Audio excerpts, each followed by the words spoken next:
Hi friends, welcome back to our channel. ఈరోజు మన వీడియోలో మష్రూమ్ కర్రీ చూపించబోతున్నాను. ఎప్పుడు ఒకే రకంగా కాకుండా ఇలా ఒకసారి డిఫరెంట్గా ట్రై చేయండి. ఈ రెసిపీ చాలా టేస్టీగా ఉంటుంది. చపాతీ, రైస్కి, రోటీ అన్నింటికి కూడా చాలా టేస్టీగా ఉంటుంది. రెసిపీ చాలా ఈజీగా ప్రిపేర్ చేసుకోవచ్చు. అలాగే ఈ రెసిపీ నచ్చినట్లయితే ప్లీజ్ ఛానల్ని సబ్స్క్రైబ్ చేసుకోండి, లైక్ చేయండి, షేర్ చేయండి. ముందుగా ఒక మిక్సింగ్ బౌల్లోకి 1 ప్యాకెట్ మష్రూమ్ తీసుకుంటున్నాను. ఇందులోనే కొద్దిగా సాల్ట్, పసుపు వేసుకుని ఇవి మునిగేంత వరకు వాటర్ వేసుకోండి. వీటిని ఒక 2-3 నిమిషాల పాటు మూత పెట్టి పక్కన పెట్టేసుకోండి. మరి ఎక్కువగా నానబెట్టుకోకూడదు. 2-3 నిమిషాల తర్వాత ఈ విధంగా మిక్స్ చేసుకుంటూ పైన ఈ పొట్టు మొత్తాన్ని తీసేసి క్లీన్ చేసుకోండి. ఈ విధంగా అన్ని మష్రూమ్ని కూడా క్లీన్ చేసుకుని మరొకసారి వాటర్లో శుభ్రంగా కడిగి ఈ విధంగా కట్ చేసి పక్కన పెట్టుకోండి. తర్వాత ఒక మిక్సీ జార్లోకి 2 మీడియం సైజ్ ఉల్లిపాయలను ఆయిల్లో ఫ్రై చేసి తీసుకున్నాను. వీటిని వేసుకోండి.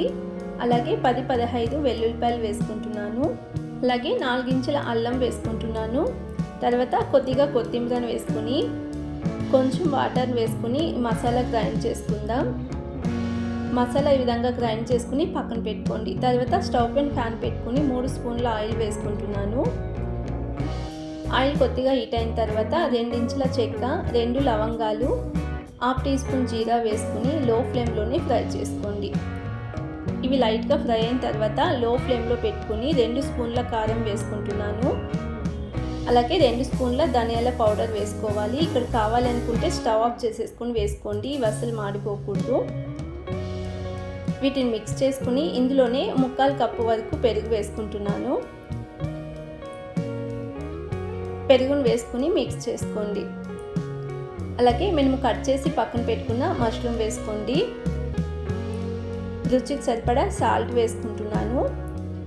తర్వాత మిక్స్ చేసుకుని కొంచెం వాటర్ యాడ్ చేసుకోండి.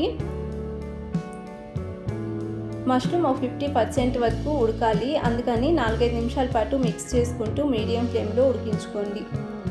ఇవి ఈ విధంగా ఉడికిన తర్వాత గ్రైండ్ చేసి పక్కన పెట్టుకున్న మసాలా వేసుకుంటున్నాను. తర్వాత మరొక 2-3 నిమిషాల పాటు ఉడికించుకుందాం. మూత పెట్టి లో ఫ్లేమ్లోనే 3-4 నిమిషాల పాటు ఉడికించుకోండి. ఈ మష్రూమ్ గ్రేవీ ఈ విధంగా ప్రిపేర్ చేసుకోండి ఒకసారి. చాలా డిఫరెంట్ టేస్ట్తో చాలా టేస్టీగా ఉంటుంది.